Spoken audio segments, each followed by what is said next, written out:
I ara continuem amb un espai que és un espai compartim, que és el que m'he explicat abans. És un bloc de presentacions curtes on agafareu inspiració, idees i coneixereu noves experiències. Seran presentacions de 8 minuts que recordo als ponents perquè anem justos de temps. I aquesta té el nom de Quan el bosc genera futur, experiències en bioeconomia forestal. Per introduir aquesta taula us explicaré que el Pere Mir va ser el major filàntropo de la ciència catalana, el major mecenes que ha tingut fins ara a Catalunya en temes de ciència. Era un químic que va inventar un mètode per produir formol a partir de l'obtenció de la fusta. Va crear una empresa a Girona que es deia Derivados Forestales i a partir d'aquesta empresa aquest senyor es va fer milionari. Però després va retornar part de la seva gran fortuna a la investigació i a la ciència a Catalunya a través de fundacions com Celex i Mir Puig, amb importants projectes tant en l'àmbit oncològic com fototècnic. És a dir, a partir d'un producte que s'obtenia del bosc, a partir d'un producte que s'obtenia de la fusta, s'han arribat a obtenir tractaments dins de l'àmbit oncològic. Aquesta història serveix per veure el bosc com serveix per donar molt èmfasis i importància a la bioeconomia, que és imprescindible, i com els seus productes poden generar oportunitat. Hem omplert de més paraules el nostre núvol que ens acompanyarà al llarg de les jornades i en aquesta taula ha sortit bioeconomia i oportunitat. Ara farem pujar un a un els ponents d'aquesta secció. La primera ponència es diu La resina i és del Alejandro García, que és secretari de l'Associació de Resiners de Lleó.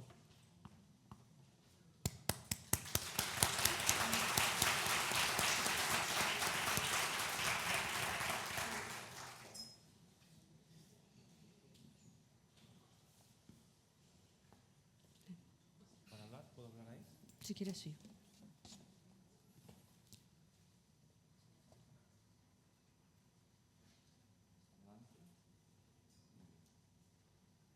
Hola a todos. Os voy a hablar en castellano. Bueno, yo soy Alejandro García, ¿vale? Y como bien ha dicho, soy secretario de la Asociación de Resineros de León, pero aparte soy administrador de una cooperativa que se llama Pinaster, que os voy a explicar un poco lo que hacemos y después os voy a hablar un poco de los aprovechamientos forestales en general, sobre todo los no maderables, y de las ventajas que pueden tener en la prevención de incendios, ¿vale? Y concretamente en la resina, ¿vale? Para poneros un poco en contexto, yo vengo de un pueblo que se llama Tabullo del Monte, en León, que es de 200 habitantes, ¿vale? Como entidad local menor tiene en propiedad unas 9.000 hectáreas de pinar, de Pinus pinaster, ¿vale? Y se engloba dentro de una masa continua de Pinus pinaster que son los pinares de la Sierra del Terreno, que son unas 30.000 hectáreas, ¿vale? Entonces, cada vez que hay un incendio, no es pequeño, es grandísimo. De hecho, de los incendios que hablaba de Zamora, el de los bomberos, llegó a la zona nuestra, es decir, uno de los más grandes llegó a entrar en las zonas de pinares de Tabullo, ¿vale? Nosotros ya por el 2012 montamos la empresa, ¿vale? Una serie de autónomos, pues fuimos fuera, nos formamos, unos son ingenieros, yo soy técnico forestal, y decidimos montar una empresa basada sobre todo en los aprovechamientos forestales no maderables, ¿vale? Y empezamos con el tema de la resina y haciendo un poco de bioeconomía, pues intentamos diversificar la actividad para que fuera sostenible, es decir, la resina, como luego vais a ver, saliendo de la zona de Segovia, no da para vivir solo y exclusivamente de ello, pero sí es un buen complemento de renta. Además, cualquiera de las actividades que se realiza dentro de las actividades forestales no maderables puedes darte de alta en un régimen jurídico que se llama... se me ha ido ahora, perdonad, estoy un poco nervioso, me he metido ayer 10 horas de viaje. Recolector de productos silvestres, ¿vale? Entonces te permite integrar dentro de una sola actividad, realizar diferentes actividades. Además, dentro de Tabullo, dentro de esas 9.000 hectáreas, 90 son de pastos y de agrícolas son unas 50. Eso puede parecer que es algo adverso, ¿vale? Pero no tenemos cerca a gente realizando agricultura convencional, realizando actividades de agricultura convencional con nitratos y todo, bueno, pues de manera convencional, ¿no? Entonces, por ejemplo, para complementar la renta, una de las cosas que hicimos es tener frambuesas en ecológico, ¿vale? Al no haber nadie realizando actividades, ya os digo, de agricultura en extensivo, pues es más fácil obtener el sello en ecológico, ¿vale? Además, dentro del pueblo ya había una tradición de cooperativas, ¿vale? Que ya realizaban una serie de actividades y nosotros lo que hicimos básicamente fue, por ejemplo, producir la frambuesa y había una cooperativa de frambuesas que ya la transforma. Es decir, en la medida que se pueda hay que intentar transformar en un pueblo pequeño como el nuestro, que está alejado de las cabeceras de comarca, para que quede más valor añadido, ¿vale? Dentro de esa economía circular que realizamos, como luego veremos, para la resina hay que limpiar el monte, ¿vale? Y me acordaba ahora cuando hablaba el chico este del Vox, que tienen producción de biomasa en Astilla. En mi pueblo, esa foto que veis allá arriba es la producción micológica que hay allí, ¿vale? Y otra serie de edificios, como es la escuela, la iglesia, etcétera, se calientan ya con madera de astilla proveniente de las actividades que nosotros, ya existían las calderas, pues lo que dijimos es, en vez de traer la caldera de la astilla de no sé dónde, pues como tenemos que limpiar para resinar, pues hacemos astilla y se la vendemos o la usamos ahí al propietario, ¿vale? Por ejemplo, para los frutos rojos el suelo tiene que ser ácido.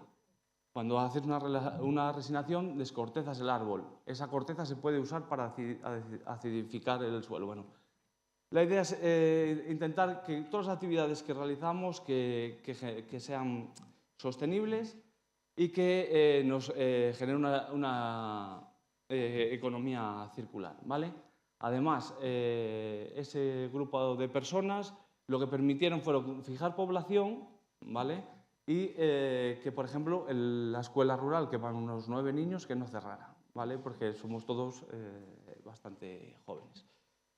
Y a medida que fuimos avanzando, lo que nos permitió fue entrar en proyectos de I+D+I para evolucionar sobre todo el tema de resina, que es lo que os voy a hablar, ¿vale? Ahora entro en el tema de la resina, si me deja cambiar.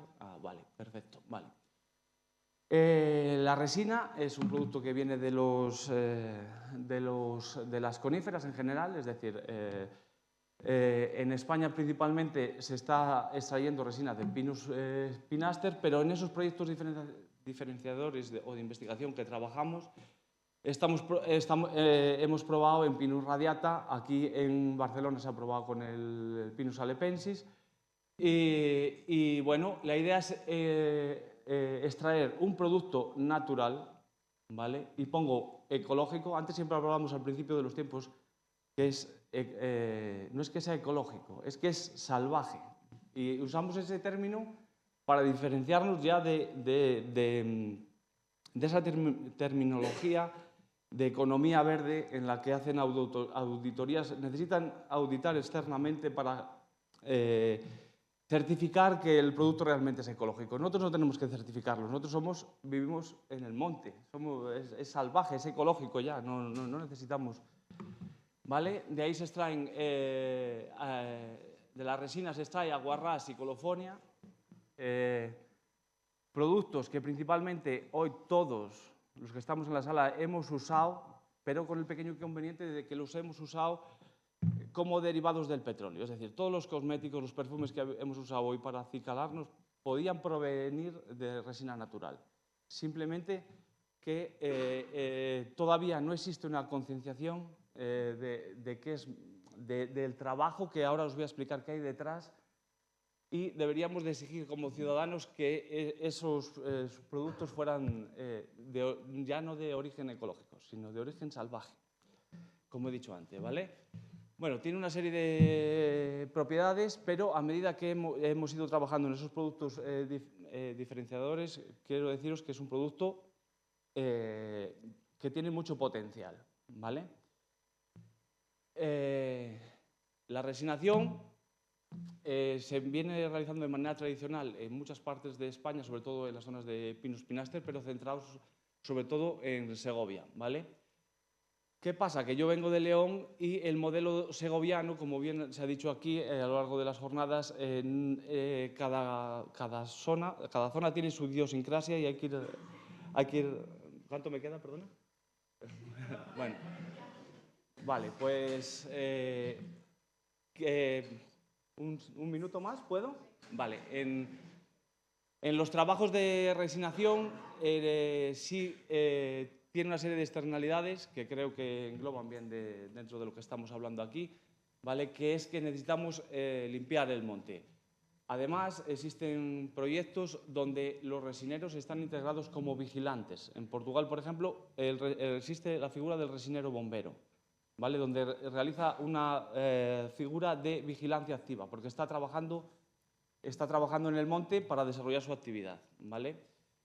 Y, bueno, un poco para que el que quiera saber más, deciros que existe una serie de proyectos a nivel nacional. El RN21 es a nivel península ibérica, donde se está poniendo en valor. Es decir, queremos diferenciar la resina de esos productos que vienen del petróleo y ponerlo en valor para que valga más y sea más rentable en zonas donde no se ha resinado tradicionalmente, ¿vale? Además, toda la persona que quiera saber algo de la resina lo puede ver en el Observatorio de Resinas Naturales. Ahí se hablan de todos estos proyectos y de todas las bondades que tienen los aprovechamientos forestales no maderables a la hora de prevenir incendios.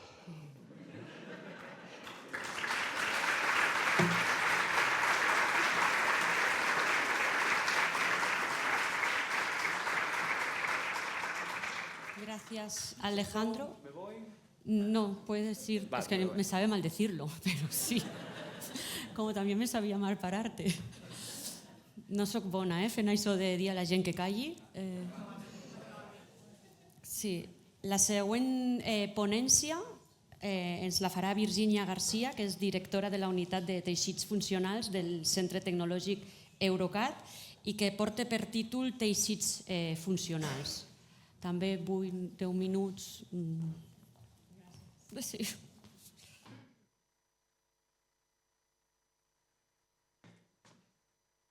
Bé, bona tarda. La Cristina ja m'ha presentat, moltes gràcies per convidar-nos.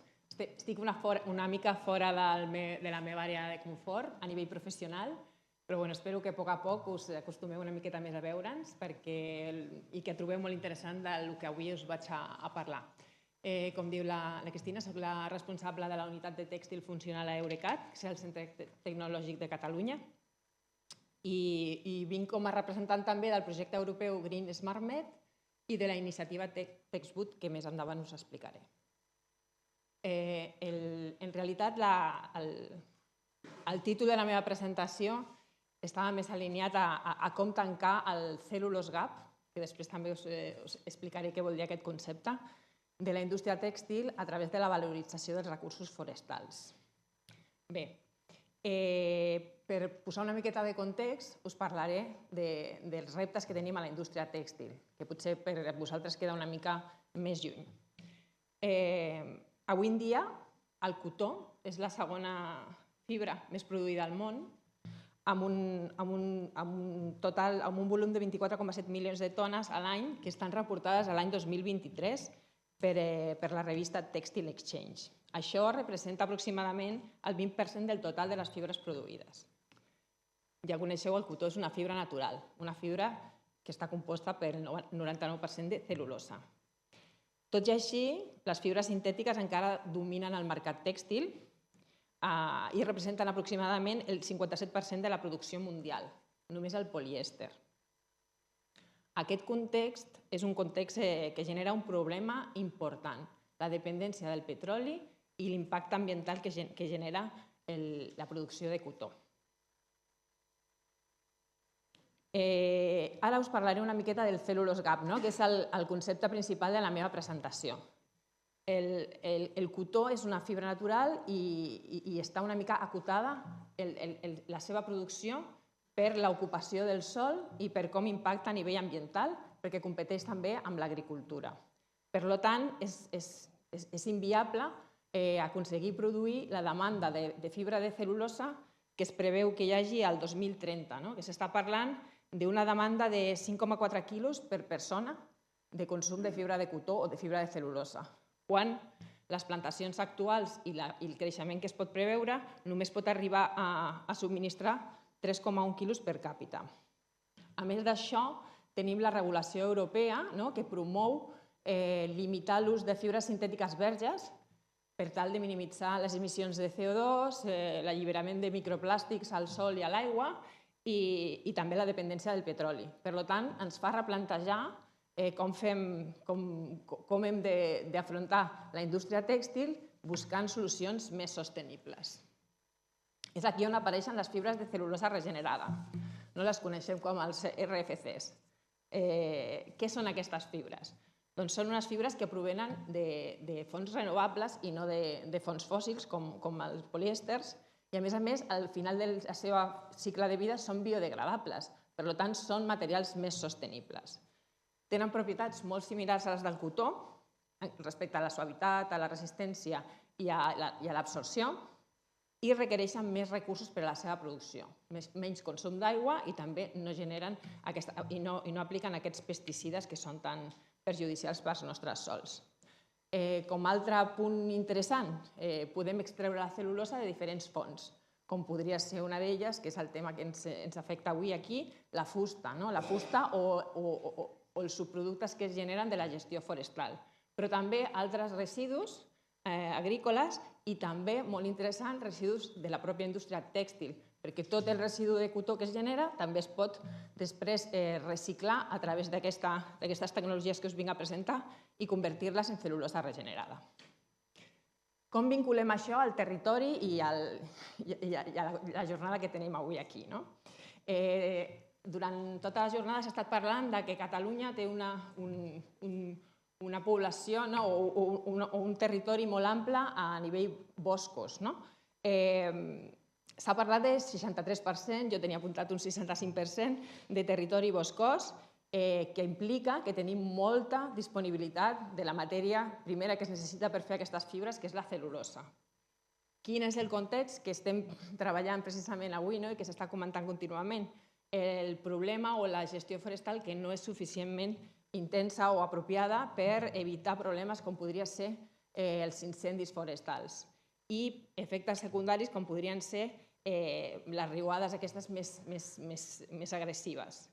També hem parlat que una de les vies principals de valorització d'aquesta gestió forestal és la biomassa per energia, que sí que s'està treballant. Ara ens presentava l'alcalde de Brull que ells estan promovent un preu raonable, però tot i així moltes vegades no és un preu suficient com per recuperar tota la inversió que es fa en la gestió forestal o que es podria fer. Per tant, podem veure aquesta nova tecnologia o aquesta nova bioeconomia de tèxtil forestal com una oportunitat per optimitzar la gestió forestal i reduir al mateix temps l'impacte ambiental que genera la indústria tèxtil i la producció de cotó. Podríem dir que podem convertir un problema ambiental en una oportunitat industrial.